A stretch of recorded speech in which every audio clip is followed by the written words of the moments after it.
បន្ទាន់ថៃប្រកាសសាងសង់របងព្រំដែនជាមួយកម្ពុជាឆាប់ៗនេះកងទ័ពថៃកំពុងពន្លឿនការសាងសង់លេនដ្ឋានយោធានិងចម្រោះជនស៊ីវិលនៅតាមព្រំដែនកម្ពុជាថៃភ័យស្លន់ស្លោក្របប្លង់មីយ៉ាន់ម៉ាហក់ដល់ដីថៃប៉ះផ្ទះ8ខ្នងពលរដ្ឋថៃរត់ចែកផ្លូវគ្នារសៀលម៉ោងជាង8ថ្ងៃទី17ខែតុលាឆ្នាំ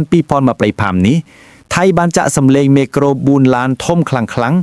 នៅទល់មុខភូមិជោគជ័យដើម្បីបន្តរំខានប្រជាជនខ្មែរនៅទីនេះកងយោធាថៃបានប្រកាសថាការសាងសង់របងព្រំដែនថ្មីជាមួយកម្ពុជានឹងត្រូវចំណាយអស់ប្រហែល 8.66 លានបាតស្មើនឹង 26.5 ម៉ឺនដុល្លារក្នុងប្រវែងដី1គីឡូម៉ែត្រដោយរួមបញ្ចូលទាំងការចំណាយលើការសាងសង់របងនិងផ្លូវល្បាតគម្រោងនេះមានរបងបេតុងដែលស្របដោយបន្លាលួសហើយមានផ្លូវល្បាតក្រាលគ្រក់ទទឹង5ម៉ែត្រយោងតាមទីបញ្ជាការកងកម្លាំងប្រដាប់អាវុធរបងនឹងត្រូវចំណាយអស់ 7.36 លានបាតក្នុង1គីឡូម៉ែត្រខណៈដែលផ្លូវល្បាតអស់ 1.3 លានបាតទៀតយោងតាមការចុះផ្សាយរបស់ The Nation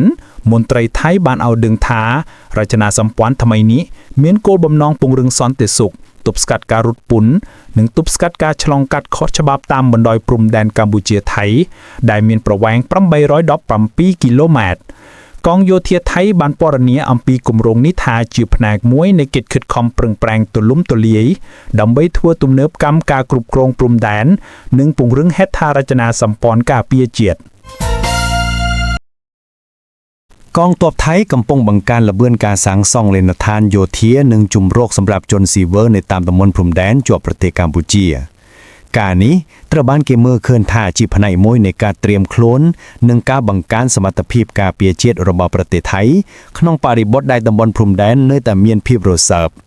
ការសាងសង់លេនដ្ឋានយោធាកំពុងត្រូវបានអនុវត្តយ៉ាងជោគជ័យទុកដាក់ដោយមានគោលបំណងពង្រឹងការការពារនិងបង្កើនសមត្ថភាពប្រតិបត្តិការរបស់កងទ័ពនៅតាមតំបន់ដែលមានហានិភ័យខ្ពស់លេនដ្ឋានទាំងនេះនឹងផ្ដល់ទីតាំងការពារមួយដ៏រឹងមាំសម្រាប់កងទ័ពក្នុងករណីមានភាពតានតឹងឬការប្រឈមមុខដាក់គ្នាផ្នែកសន្តិសុខក្នុងពេលជាមួយគ្នានេះក៏មានការសាងសង់ជំរកសម្រាប់ជនស៊ីវិលផងដែរការនេះបង្ហាញពីការគិតគូរដ៏សុវត្ថិភាពរបស់ប្រជាពលរដ្ឋដែលរស់នៅតំបន់ព្រំដែនដែលអាចប្រឈមនឹងផលប៉ះពាល់នៃភាពតានតឹងឬជម្លោះដែលអាចកើតមានជំរកទាំងនេះនឹងដើរតួជាទីកន្លែងសុវត្ថិភាពសម្រាប់ប្រជាជនក្នុងការស្វែងរកការការពារក្នុងស្ថានភាពអាសន្នការសាងសង់នេះអាចមានផលប៉ះពាល់ដោយផ្ទាល់ដល់ប្រជាជនដែលរស់នៅតំបន់ព្រំដែនដោយសារតែការកើនឡើងនៃវត្តមានយោធានិងការផ្លាស់ប្ដូរនៅក្នុងហេដ្ឋារចនាសម្ព័ន្ធជំរកជនស៊ីវិលគឺជាការបង្ហាញពីការយកចិត្តទុកដាក់ចំពោះសុវត្ថិភាពរបស់ពួកគេក្របប្លង់មីយ៉ាន់ម៉ាធ្លាក់ត្រូវផ្ទះពលរដ្ឋថៃ8ខ្នងមនុស្សរត់ប្រសាយទាំងប្រលឹងចុងសក់ការប្រយុទ្ធគ្នាក្នុងប្រទេសមីយ៉ាន់ម៉ានៅតំបន់ជាប់ព្រំដែនថៃកាន់តែខ្លាំងក្លាទៅ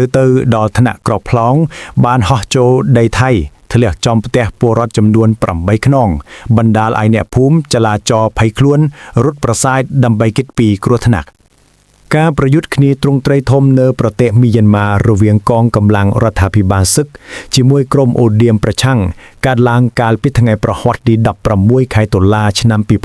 2025នៅចំណុចតំបន់សេដ្ឋកិច្ចពិសេសធុងមេស្ថិតក្នុងភូមិមីនឡាប៉ាន់ស្រុកមីយ៉ាវ៉ាឌីនៃខេត្តមីយ៉ាវ៉ាឌីនៅចំណុចតំបន់សេដ្ឋកិច្ចពិសេសធុងមេស្ថិតក្នុងភូមិមីនឡាប៉ាន់ស្រុកមីយ៉ាវ៉ាឌីនៃខេត្តមីយ៉ាវ៉ាឌី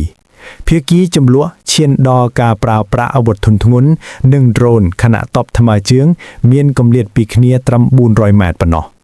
ការបាញ់តដៃគ្នាដល់ក្តៅកគុកបណ្ដាលឲ្យក្របប្លង់ហោះធ្លាយចូលដល់ដីថៃធ្លាក់ចំផ្ទះពលរដ្ឋចំនួន8ខ្នងនៅក្នុងភូមិហួយមហាវង្សឃុំមហាវ៉ាន់ស្រុកមេសូតខេត្តតាត់ដោយសារតែក្របប្លង់វាបង្កជាភាពវឹកវរនិងចលាចលក្នុងដីថៃ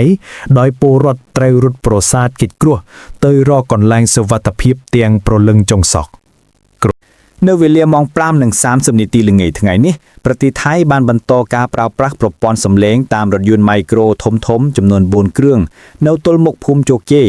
ដើម្បីបន្តរំខានដល់ប្រជាជនខ្មែរដែលរស់នៅតំបន់នោះ การนี้คือจะการបន្តសកម្មភាពដែលបានកើតឡើងពីមុនមកដែលបានបង្កការមិនសប្បាយចិត្តនិងការរំខានដល់ការរស់នៅរបស់ប្រជាពលរដ្ឋខ្មែរនៅតំបន់ព្រំដែន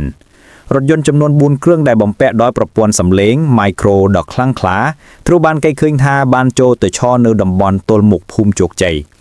ការបន្លឺសំឡេងខ្លាំងៗតាមរយៈ micro ទាំងនេះត្រូវបានគេយល់ថាមានចេតនាបង្កការរំខានដល់ប្រជាជនខ្មែរនៅតំបន់នោះសកម្មភាពនេះត្រូវបានគេរាយការណ៍ថាបានកើតឡើងជាបន្តបន្ទាប់ពីពេលមុនការរំខានដោយសំឡេងខ្លាំងៗប៉ះពាល់ដោយផ្ទាល់ដល់ការរស់នៅប្រចាំថ្ងៃរបស់ប្រជាជនជាពិសេសការសម្រាកការគេងនិងសកម្មភាពផ្សេងៗទៀតដែលទាមទារភាពស្ងប់ស្ងាត់សកម្មភាពនេះគឺជាការបង្ហាញពីភាពតានតឹងដែលនៅតែមានតាមព្រំដែនកម្ពុជាថៃទោះបីជាទំនាក់ទំនងការទូតជាទូទៅនៅតែមានក៏ដោយការប្រើប្រាស់ប្រព័ន្ធសំឡេងដើម្បីបង្កការរំខានអាចជាវិធីសាស្ត្រមួយក្នុងការបង្ហាញការមិនពេញចិត្តការគៀបសង្កត់ឬការបង្កការលំបាកដល់ភាគីម្ខាងទៀតវាចាំបាច់ណាស់ដែលអាជ្ញាធរខ្មែរត្រូវតែចាត់វិធីមេការសមស្របដើម្បីដោះស្រាយបញ្ហានេះតាមរយៈការទូតឬការចរចាជាមួយភាគីថៃដើម្បីធានាថាសុខសន្តិភាពនិងសិទ្ធិក្នុងការរស់នៅដោយសេចក្តីថ្លៃថ្នូររបស់ប្រជាពលរដ្ឋខ្មែរមិនត្រូវបានរំលោភបំពានការបន្តសកម្មភាពបែបនេះអាចបង្កឲ្យមានភាពតានតឹងបន្ថែមទៀតនិងធ្វើឲ្យទំនាក់ទំនងរវាងប្រទេសទាំងពីរមានភាពស្មុគស្មាញ។